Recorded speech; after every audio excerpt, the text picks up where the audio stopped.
Well, we did make it to Danco Island, although it did take longer than planned because of all the ice that we had to fight through. It's an incredibly beautiful spot here. Just a reminder also that you do need to be pretty agile and active because there was quite a steep landing. We had to clamber up sort of a bit of an ice shelf. And it's been a really long trek. Now, I've only come up so far to the first level. There's another level way up there. And dotted all around here are Gentoo penguins. As of yet, I still haven't actually stepped on the continent of Antarctica on this trip because Danco Island is where we are now, and actually behind me over there, over my shoulder there, is the mainland. So we haven't actually stepped on the mainland yet. So apparently, hopefully we're going to do that tomorrow, because obviously it'd be pity to come all the way down here and not actually have stepped on the continent. So fingers crossed for tomorrow.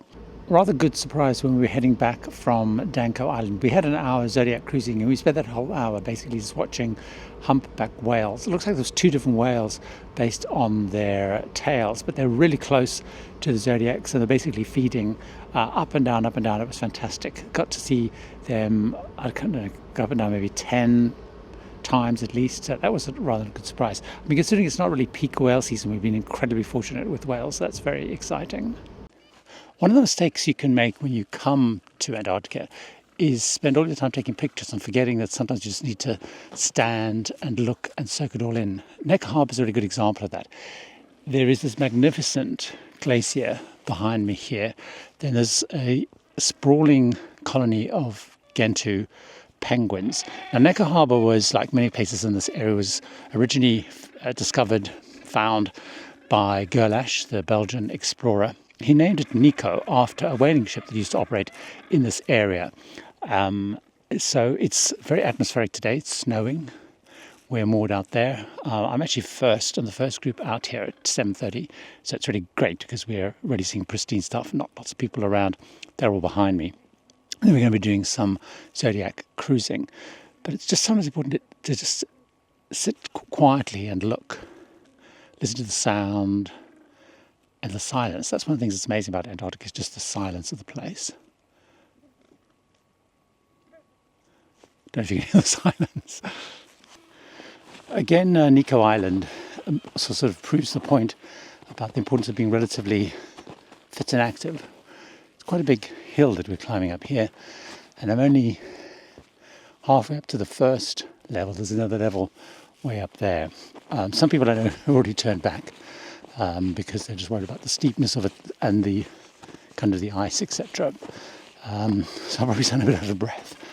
But if you can climb up to get these views, it is quite incredible. A few people have asked me, knowing that this is my third time in Antarctica, if I've become a bit blasé to it. And absolutely not. Every experience in Antarctica is different to the time before. Every single cruise coming to Antarctica is different because it's driven by nature, it's driven by ice, it's driven by what's happening. So I've been, for example, to Neko Harbour every trip, and this experience is completely different to the others. Although the scenery is basically the same, like it's snowing, there's more ice, and every time it's just different. The answer is no. I mean, even the expedition team make the point that they know that the next cruise will be completely different to this cruise. They'll call on different places, do different things, so definitely it's always very different. This is Cuverville, which apparently is the Antarctic Peninsula's largest Gentoo colony. I do feel everywhere we go it's the biggest this or whatever. I guess that's why they choose these places, because obviously they are significant. Now, this is a very stunning place. It's sort of like a sort of iceberg graveyard where I guess icebergs are stuck because of the currents. It's also a very bittersweet afternoon because we were told just before we headed out that we're cutting short our trip, and the waves and the wind projected for Drake Passage are quite severe for the Thursday, Friday when we're due to cross. So actually tonight, once everyone heads back, we are going to be heading off to cross the Drake Passage to try and avoid the worst of the storms. As you probably learned from everything that I've been talking about, is you need to, if you come to Antarctica, be ready for everything to change. In fact, when I've been to Antarctica before, I think every single time we've left slightly early to try and avoid Drake Passage issues, which I guess a lot of people will be pleased about missing.